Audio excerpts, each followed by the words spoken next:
ప్రియమైన దేవుని బిడ్డలారా, ఈరోజు మరి నూతన రోజులోకి దేవుడు మనకు అడుగుపెట్టినందుకు దేవాతి దేవునికి కృతజ్ఞతాస్తుతులు చెల్లించి మరి ఆయన మనకు ఇచ్చిన రోజుకి ఆయనకు వేల కొలది స్తుతులు స్తోత్రాలు చెల్లిస్తూ మన దేవుడు మనకు నమ్మదగిన వాడు కనుక ఆయనకు మన ఊహించిన దానికంటే ఎక్కువ మన మీద శ్రద్ధ వహిస్తాడని మరి ఈరోజు వాగ్దానం సెలవిస్తున్నది.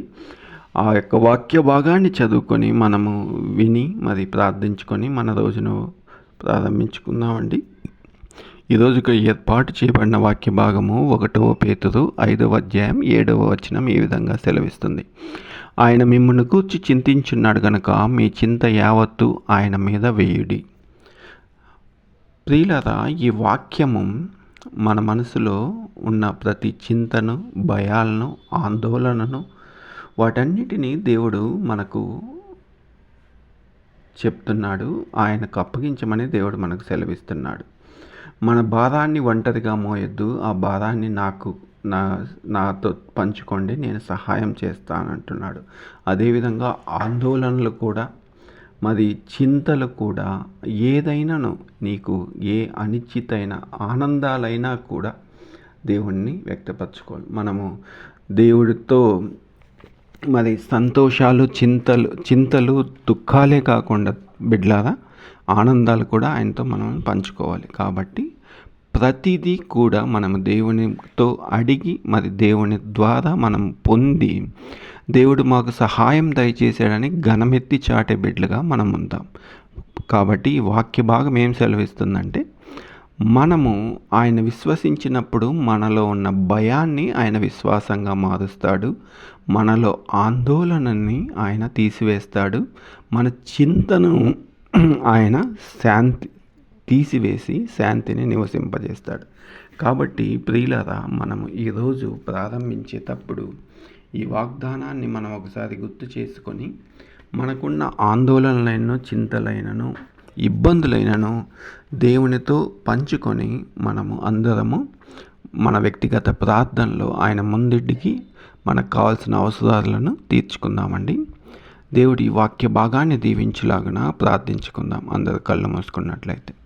మమ్మల్ని అతిమిక్కిలిగా ప్రేమించిన మా పరలోక రక్షక, నీకే వేల కొలది స్తుతులు స్తోత్రం చెల్లిస్తున్నాం నాయన. ఇచ్చిన వాక్యానికై మీకే వేల కొలది స్తుతులు స్తోత్రం చెల్లిస్తున్నాం తండ్రి.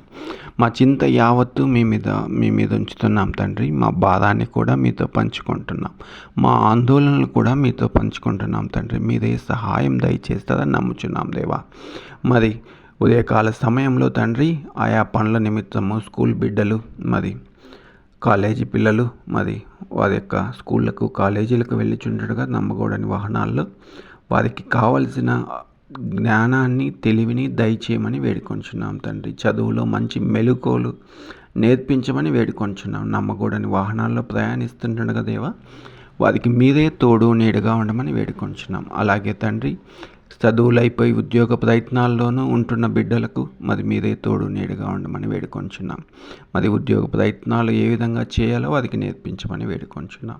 వారు మా ప్రభుపేట మాకు జయం పొందామని చెప్పుకునే బిడ్డలుగా సహాయం దయచేయండి. కాంపిటేటివ్ ఎగ్జామ్స్కు ప్రిపేర్ అవుతున్న బిడ్డలకు వారి యొక్క ఆ కాంపిటేటివ్ ఎగ్జామ్స్లో ఈ ఎగ్జామ్లు ఏ విధంగా రాయాలో వారికి మెళకువలు నేర్పించండి. అదేవిధంగా నాయన, మరి ఉద్యోగాలు చేస్తూ దూర ప్రాంతాల్లో ప్రయాణిస్తూ మరి ఏదైనా మీటింగ్ల నుండి దూర ప్రాంతాలకు వెళ్తున్న బిడ్డలను దీవించి ఆశీర్వదించమని వేడుకొంచున్నాం. ఆ పనులలో వారికి మీరే వారికంటే ముందుగా వెళ్ళి అధికారులలో మీరుండి వారికి జయకరంగా జరిగించమని వేడుకొంచున్నాం. అదేవిధంగా నాయన, ఇంకను మరి పెద్దవాళ్ళైన వాళ్ళు, మరి హాస్పిటల్లో ఉన్న బిడ్డలు మరి దేవా తండ్రి కాచి కాపాడని అడుగుచుండగా దేవా, వారికి సహాయం దయచేయమని వేడుకొంచున్నాం తండ్రి. అదేవిధంగా తండ్రి, ఈ ఉదయ కాలంలో మేము చేయించున్న పనులన్నింటిలో మీరే మాకు తోడు నీడగా ఉండి దేవా మాకు సహాయం దయచేస్తారని నమ్ముచున్నాం. మరి మేము ఉదయకాల పనులు ముగించుకొని సాయంకాలం అందరము తిరిగి వచ్చి మా కుటుంబాలతో సంతోషంగా నిన్ను ప్రార్థించుకునే భాగ్యం మాకు కలుగు చేస్తారని తిరిగి రానన్న నజరేయుడైన యేసుక్రీస్తు నామమున అతి వినయంగా ప్రార్థించి వేడుకొంచున్నాం తండ్రి. ఆమెన్. ప్రియమైన దేవుని బిడ్డలారా, ఈ ఉదయకాల సమయంలో మన ఆందోళనలు, మన బాధలు అన్నీ కూడా దేవునితో వ్యక్తిగతంగా పంచుకొని మీ యొక్క ఇబ్బందులను దేవునితో పంచుకొని దేవుడు మనకు సహాయం చేస్తాడని గుర్తెరిగి ముందుకు సాగమని దేవుని నామంలో మిమ్మల్ని వేడుకొంచున్నాం. మా యొక్క ప్రార్థనలు మీకు మేలుకరంగా ఉంటే మరి మమ్మల్ని మా ఛానల్ని సబ్స్క్రైబ్ చేసుకొని మమ్మల్ని ఎంకరేజ్ చేయమని, మీ మిత్రులకు కూడా మరి ఈ ప్రార్థనలు షేర్ చేయమని దేవుని నామంలో అడుగుచున్నాం. దేవుడు మిమ్మల్ని దీవించును గాక. ఆమెన్.